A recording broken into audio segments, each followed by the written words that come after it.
23 जुलाई को मैंने आपको यह खबर दिखाई थी और इस खबर में बताया था कि 6 केस ऐसे हैं जो सुप्रीम कोर्ट के अंदर हैं, डीवाई चंद्रचूड़ साहब की अदालत में है, या तो डीवाई चंद्रचूड़ साहब खुद सुनवाई कर रहे हैं या दूसरे जज सुनवाई कर रहे हैं। और ये 6 केस ऐसे हैं जो मोदी सरकार की सांस इनके अंदर अटकी हुई है। अब इन 6 केसों में से इनको अगर मैं 6 गेंद मान लूं तो पहली गेंद के ऊपर जो है वो डीवाई चंद्रचूड़ साहब की अदालत के अंदर मोदी साहब का एक विकेट, बड़ा विकेट गिर चुका है और ओपनर ही जो है वो सीधा लौट गया है। 2024 के चुनाव तक डीवाई चंद्रचूड़ साहब, उनकी रिटायरमेंट नहीं है और डीवाई चंद्रचूड़ साहब वो सुप्रीम कोर्ट के अंदर बने रहेंगे, यानी गेंद वो उन्हीं के पास रहेगी। और सामने नरेंद्र मोदी हैं। नरेंद्र मोदी कब तक अपना विकेट बचा करके रखेंगे और कौन कौन से फैसले में जो 5 गेंदें अभी बाकी हैं, या यूं कहें कि 5 केस अभी जो बाकी हैं, उसमें क्या होगा। पहला विकेट, जो सबसे बड़ा विकेट, जिसको मोदी सरकार ये मान करके चल रही थी कि चलिए लोअर कोर्ट से, सेशन कोर्ट से, सब जगह से, हाई कोर्ट से, गुजरात से, सब जगह से राहुल गांधी को 2 साल की सजा को बरकरार रखा है, तो सुप्रीम कोर्ट भी बरकरार रखेगा। लेकिन सुप्रीम कोर्ट में आते ही वो विकेट उखड़ गया और राहुल गांधी की सजा पर रोक लगा दी गई। अब इसके बाद में 5 गेंदें ऐसी और आनी हैं सुप्रीम कोर्ट की तरफ से जो मोदी सरकार के विकेट को उखाड़ सकती हैं। और ये 6 ऐसे केस हैं जो 2024 के चुनाव पर सीधा असर डालेंगे। सोचिए किस तरह से जो है वो मोदी सरकार की जो एक छवि बनाई गई और किस तरह से विपक्ष को नाकारा, निकम्मा साबित किया गया। लेकिन वो सब चीजें अब जो है वो आईटी सेल के जरिए नहीं, बल्कि देश की संवैधानिक संस्थाओं के अंदर उखड़ती हुई नजर आ रही है। जो छवि बनाई गई, गढ़ी गई, 56 इंच की, लाल आंखों की, फला फला फला फला, वो सारी छवि जो है वो उखड़ती हुई नजर आ रही है। और इस तरह की टिप्पणियां हो रही हैं कि सरकार को जो है वो कोई मौका तक नहीं मिल रहा है। कल राहुल गांधी को लेकर के जब फैसला आया सुप्रीम कोर्ट का, उसके बाद में सन्नाटा सा छाया हुआ है। किसी ने सामने आकर के एक प्रेस कॉन्फ्रेंस तक नहीं की। स्मृति ईरानी की प्रेस कॉन्फ्रेंस को हम देखते रहे, तरसते रहे कि वो आएंगी, कुछ बोलेंगी। संबित पात्रा आकर के कुछ बोले, रविशंकर प्रसाद को उतारा जाए, वो कुछ बोले, और अगर किसी से काम नहीं हो रहा है तो मुख्तार अब्बास नकवी को तो भेज ही देते। लेकिन उनको भी नहीं भेजा गया, किसी को नहीं भेजा गया। तो ये पहला विकेट जो गिरा है, ये पहला विकेट इतना जोरदार झटका देकर के गया है, तो सोचिए अब आगे की स्थिति क्या होगी और आगे मोदी सरकार के लिए क्या कुछ होने वाला है। मोदी सरकार एक के बाद एक चीजों को अपने तरीके से जो है वो सजाने का काम कर रही है, लेकिन वो चीजें यहां पर जाकर के उखड़ जाती हैं। सुप्रीम कोर्ट में जाकर के चीजें उखड़ जाती हैं और सुप्रीम कोर्ट में जिस तरह की लताड़ पड़ती है, जिस तरह की फटकार लगती है, उससे जो थूथू होती है, किरकिरी होती है सरकार की, वो अलग है। हालांकि अब देखिए सुप्रीम कोर्ट ने कल भी इस बात को लेकर के कहा, जब अभिषेक मनु सिंघवी की बात थी और जब महेश जेठमलानी की बात थी, कि सुप्रीम कोर्ट को अब राजनीतिक मंच मत बनाइए, सुप्रीम कोर्ट को जो है वो राजनीतिक बहस का अड्डा मत बनाइए। उसके लिए आपकी अपनी राज्यसभा है, वहां पर आप जाइए, वहां पर आप चीजों को करिए। ये कल सुप्रीम कोर्ट ने कहा था। लेकिन एक चीज ये भी तो है कि कहीं से और भी ऐसी कोई जगह पर, जैसे कि आप देश की संसद है, वहां पर कितना स्पेस देश के विपक्ष को मिलता है, ये आप देखते होंगे। मैंने कई खबरें आपको दिखाई हैं, फोटो तो जो है उनकी दिखाई नहीं जाती है, कैमरा भी एक बार उन पर नहीं जाता है। अब ऐसे में सुप्रीम कोर्ट जो है वो आखिरी दरवाजा बचा है देश के विपक्ष के पास में, देश के अलग अलग मानवाधिकार कार्यकर्ताओं के पास में, कि वो वहां पर जाएं, वहां पर चीजों को रखें और वहां पर मोदी सरकार या उनके समर्थक या उनसे जुड़ी हुई जो भी चीज है वो कोलैप्स कर जाती है, धराशायी हो जाती है। अब दूसरा जो विकेट गिरेगा वो दिल्ली को लेकर के होगा। जो दूसरा सबसे बड़ा फैसला आएगा, जो जल्द आ सकता है, वो दिल्ली को लेकर के है। ये देखिए, मैं आपको 6 यहां पर फैसले जिनका जिक्र किया था, ये 6 फैसले आज हालांकि जो है वो एक तरह से वर्षगांठ है आर्टिकल 370 की। आज ही के दिन 5 अगस्त 2019 को आर्टिकल 370 को जो है वो हटाया गया था। तो आर्टिकल 370 को लेकर के 2 अगस्त से ही सुप्रीम कोर्ट ने रेगुलर बेस पर रोजाना सुनवाई शुरू कर दी है और रोजाना इसमें सुनवाई हो रही है। इसमें हालांकि यह भी कहा गया था कि सुप्रीम कोर्ट में कि आप इस सुनवाई को रोक दीजिए, लेकिन सुप्रीम कोर्ट ने कहा कि नहीं, हम फैसला कर चुके हैं, अब तो सुनवाई होगी। सुप्रीम कोर्ट की तरफ से कहा गया। सरकार की तरफ से यह भी कहा गया कि हाँ, हमारा एक हल्फनामा है, हम उसको जारी जो है वो दाखिल करना चाहते हैं और हम बताना चाहते हैं कि हमने 370 को हटाने के बाद क्या क्या किया। सुप्रीम कोर्ट ने मना कर दिया। सुप्रीम कोर्ट ने कहा कि हम आपके हल्फनामे के ऊपर आपने क्या क्या विकास के काम करवाए हैं, क्या क्या वहां पर डेवलपमेंट हुआ है, क्या कुछ हुआ है, उस पर हम चर्चा नहीं करेंगे। हम चर्चा केवल इस बात पर करेंगे कि आपने जो 370 को हटाया वो कितना कानूनी रूप से जायज है या नाजायज है, हम उस पर चर्चा करेंगे। वहां पर एक असेंबली थी, उस असेंबली को आप दरकिनार करके 370 को हटा सकते हैं, नहीं हटा सकते हैं, इस पर एक बहुत लंबी चौड़ी बहस चलनी है अभी। और इसका फैसला कब आएगा, 1 महीना लगेगा, 2 महीना लगेगा, रेगुलर बेस पर सुनवाई चलेगी, तो उम्मीद तो जल्दी की जानी चाहिए। सोमवार और इसमें शुक्रवार को दिनों को छोड़ करके बाकी सब दिन, क्योंकि सोमवार का दिन जो है शुरुआत, हफ्ते की शुरुआत का दिन होता है, और शुक्रवार का दिन छोड़ करके बाकी सब दिन रोजाना लगातार जो है इस पर सुप्रीम कोर्ट के अंदर सुनवाई है। तो बड़ा विकेट ये भी जो है वो बचेगा या उखड़ जाएगा, ये भी एक जो है वो बहुत बड़ा फैसला है। दूसरा फैसला है दिल्ली में केंद्र सरकार का जो अध्यादेश है उसको चुनौती दी हुई है। अब देखिए, मोदी सरकार लोकसभा से पास करवा रही है, राज्यसभा से उसके पास में कोई दिक्कत नहीं है।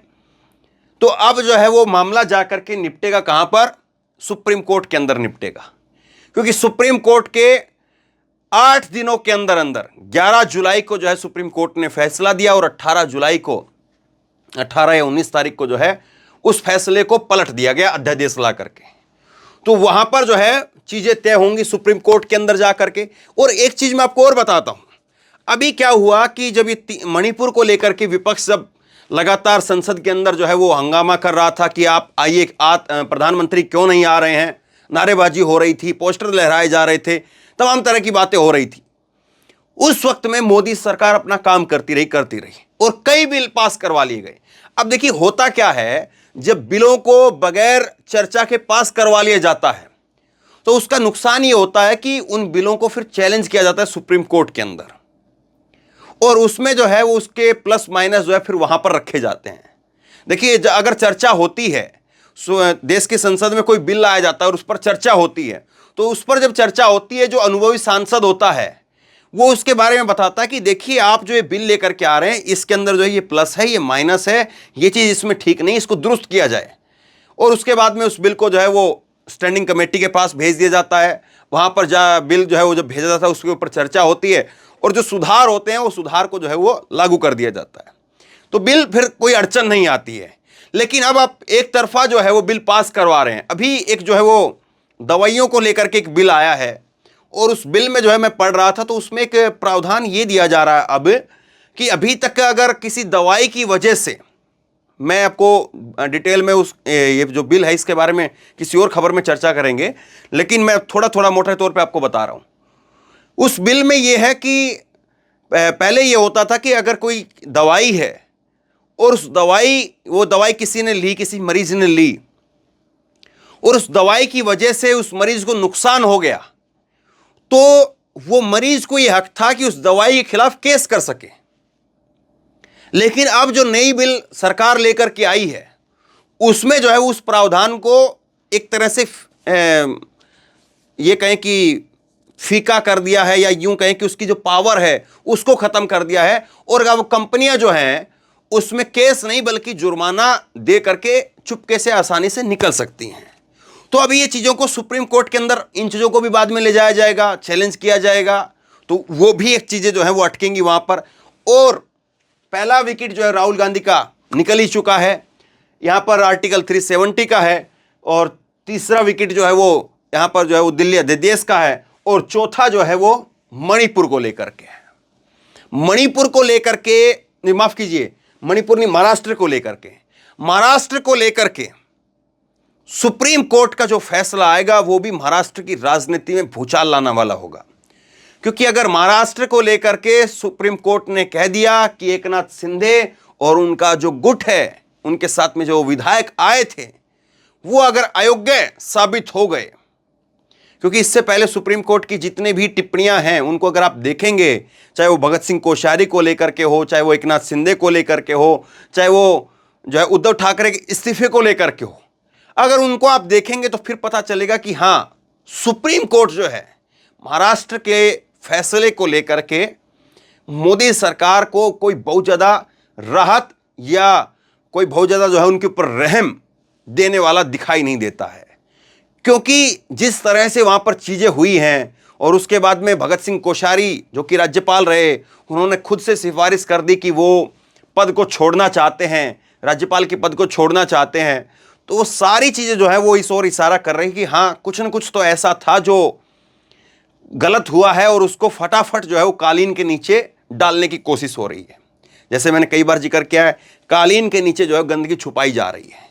अब वो कालीन के नीचे जब गंदगी छुपेगी, तो गंदगी जब बाहर गई नहीं है तो फिर वो चीज़ें निकल करके आएंगी जब उनको कुरेदा जाएगा, और सुप्रीम कोर्ट में वही काम हो रहा है, तो उनको कुरेदा जा रहा है। अब इसके बाद में चाहे वो फिर जो फैसला है वो DERC चेयरपर्सन का नियुक्ति का मामला है, वहाँ पर भी जो है सरकार के लिए कोई बहुत राहत की उम्मीद नहीं है। उसके बाद में सबसे बड़ा फैसला तो यही है, PMLA की वैधता को लेकर के फैसला है, मनी लॉन्ड्रिंग को लेकर के जो है यहाँ पर, और ED को लेकर के जिस तरह से खरी खरी सुप्रीम कोर्ट ने सुनाई, और ED के कार्यकाल को जो है एक्सटेंशन देने के लिए सरकार जो है वो भागदौड़ करती हुई नजर आई, और उसमें सुप्रीम कोर्ट ने रियायत तो दी, लेकिन रियायत देते टाइम पर क्या कुछ कहा वो आपको मालूम है। तो इसमें भी कुछ जो है वो बहुत ज़्यादा उम्मीद नजर नहीं आती। और इसके साथ साथ जो है, इसके साथ साथ मणिपुर को लेकर के, मणिपुर को लेकर भी खुद जो है वो चंद्रचूड़ साहब जो है वो एकदम से मणिपुर को लेकर के मोदी सरकार के ऊपर, वहां पर स्टेट की जो सरकार है उसके ऊपर बरसते हुए नजर आते हैं। और अब तो खुद जो है वो CGI ने कहा है कि वहां के जो DGP हैं, मणिपुर के जो DGP हैं, उनको बुलाया जाए, वो अपनी फाइलें लेकर के आएं और बताएं कि कितनी FIR दर्ज की गई है, वो बताएं कि कितनी FIR पर कार्रवाई हुई है, और वो बताएं कि कितनी FIR महिलाओं की है, कितनी FIR महिलाओं के यौन शोषण की है, गैंगरेप वगैरह की है। तो ये सब कुछ जो है वो अलग अलग ब्यौरा मांगा है। और आपको मालूम है ही, मैंने आपको लगातार खबर आपको मैं बता ही रहा हूं कि किस तरह से जो है सुप्रीम कोर्ट के अंदर, चाहे वो सॉलिसिटर जनरल हो, चाहे वो अटॉर्नी जनरल हो, एक जवाब तक नहीं बन पाता उनसे। और वो कहते हैं कि सर आपने जो है वो अभी भी ये आंकड़े मांगे हैं, हम ये आंकड़े कैसे दें। तो ऐसे में सुप्रीम कोर्ट ने जो सीधे तौर पर DGP को तलब कर लिया। पहले रेगुलर बेस पर सुनवाई हुई, और रेगुलर बेस पर जब सुनवाई हुई तो पहले दिन सुनवाई हुई, उसके बाद दूसरे दिन सुनवाई हुई, और उसके बाद में सरकार ने जो है समय मांगा कि हमें 6532 FIR हैं, और उन 6532 FIR की पूरी डिटेल निकालने में, लाने में थोड़ा वक्त चाहिए, इसलिए हमें कुछ वक्त दिया जाए। अब इसको लेकर के सोमवार को संभवतः फिर से शायद सुनवाई होनी है, और सोमवार को फिर से जब सुनवाई होगी तो फिर उसमें क्या कुछ जो है वक्त दिया जाएगा, और क्या कुछ जो है वो वहाँ पर सुप्रीम कोर्ट में सरकार पेश करेगी मणिपुर को लेकर के, ये बड़ा सवाल है। लेकिन एक चीज़ को आप देखिए कि जहाँ पर सरकार जो है वो चारों तरफ एक अश्वमेध यज्ञ की तरह से घूम रही है कि हमको पकड़ने वाला कोई नहीं है, हमको जो है वो बांधने वाला कोई नहीं है, कोई जो है मोदी को जो है वो ये नहीं दिखा पा रहा है, कोई एजेंसी नहीं पकड़ पा रही है, कहीं पर भ्रष्टाचार नहीं हो रहा है, कुछ नहीं, कोई दाग नहीं मोदी सरकार के ऊपर। लेकिन वही मोदी सरकार कैसे जाकर के जो है एकदम से धरा करके धराशायी होकर के गिर जाती है, भरा करके जो है वो सरकार की जो छवि है वो भरा करके धराशायी होकर के गिर जाती है। और कल भी जो सुप्रीम कोर्ट ने राहुल गांधी को लेकर के जो टिप्पणियां की हैं, और जिसमें कहा कि हाईकोर्ट ने ये सवाल क्यों नहीं पूछा लोअर कोर्ट से और सेशन कोर्ट से कि वो 2 साल की सजा पर ही क्यों अड़े रहे, 1 साल 11 महीने की सजा भी हो सकती थी, ताकि जो वायनाड के लोग हैं जिनका राहुल गांधी प्रतिनिधित्व करते हैं, कम से कम जो है उनका हक भी नहीं खत्म हो, उनका हक भी नहीं मारा जाए। तो कम से कम आप वो काम कर सकते थे, लेकिन आपने वो काम नहीं किया। तो सुप्रीम कोर्ट जो है वो बारीकी से, बिल्कुल बारीकी से वो जो है चीजों को पढ़ रहा है, पकड़ रहा है। और ऐसे में मोदी सरकार के सामने सबसे बड़ी चुनौती यह है कि कैसे यहां से निपटा जाए, कैसे यहां से जो है चीजें खत्म हो। लेकिन ये चीजें खत्म नहीं होंगी। ना तो जो केस हैं वो ऐसे हैं कि वो 1 महीने भर की फजीयत में खत्म हो जाएंगे और फिर उसके बाद में मोदी जो है वो इन सारी चीजों को भुला देंगे और इन सारी चीजों के ऊपर जो है बड़े बड़े इवेंट आएंगे और चीजें खत्म हो जाएंगी। ना तो ये मामला ऐसा है, और ना ही जो है वो चंद्रचूड़ साहब और सुप्रीम कोर्ट में जो है जिस तरह से मोदी सरकार को लेकर के फैसले हैं वो खत्म होने वाले हैं। और कम से कम 2024 तक तो ये रस्साकसी जारी रहेगी। और ये रस्साकसी 2024 तक जारी रही तो धीरे धीरे करके एक एक करके जो है वो लोगों के सामने हकीकत आ रही है, लोगों के सामने चीजें निकल करके सामने आ रही है कि जो कुछ किया जा रहा है आनन फानन में इधर उधर से, वो कितना टिक पाता है आंकड़ों के ऊपर, तथ्यों के ऊपर, वो कितना टिक पाता है कानून के ऊपर। और अगर 370 को लेकर के अगर राहुल गांधी का विकेट जिस तरह से बड़ा विकेट है, राहुल गांधी के रूप में जिस तरह से मोदी सरकार को जो झटका लगा है, बहुत बड़ा झटका लगा है, अगर 370 को लेकर के अगर मोदी सरकार को झटका लग गया तो एक चीज ऐसी है जैसे कि मंदिर का फैसला, उसको खैर नहीं पलट सकते, उसको कोई अब छुएगा भी नहीं, वो मामला एक तरह से निकल गया, अब खत्म कर दिया लोगों ने। तो मंदिर का मामला, 370 का मामला और बस विदेशों में छवि। तो विदेशों में छवि तो मालूम ही है कि क्या कुछ है। 370 अगर खत्म हुई तो एक बहुत बड़ा झटका जो है वो मोदी सरकार को, और अगर उसमें सुप्रीम कोर्ट ने बहाल करने की बात, दोबारा से जो है 370 के अधिकारों को जो है वो बहाल करने की बात अगर कह दी तो बहुत बड़ा झटका लगेगा। खैर इंतजार करते रहिए, बड़ा रोमांचक जो है वो आखिरी बोल तक मामला जाएगा, आखिरी बोल तक, क्योंकि इतना आसानी से जो है वो मोदी सरकार भी नहीं छोड़ने वाली है और इतनी आसानी से सुप्रीम कोर्ट में आजकल जो है बच करके सरकार वहां से भी नहीं निकल पा रही है।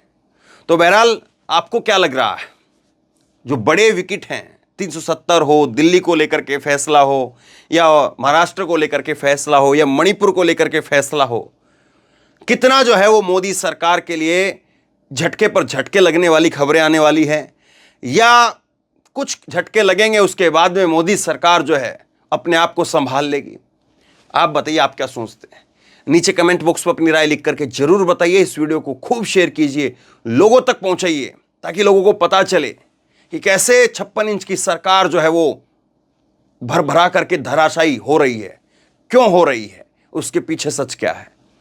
नीचे कमेंट बॉक्स में अपनी राय जरूर लिखिए, इस वीडियो को खूब शेयर कीजिए और इसी तरह की तमाम खबरों के लिए ऑनलाइन न्यूज इंडिया को सब्सक्राइब कीजिए। साथ में जो बेल आइकन है घंटे उसको जरूर दबाइए, ताकि जैसे ही कोई खबर अपलोड करें उसकी नोटिफिकेशन सीधे सबसे पहले आपको मिल सके।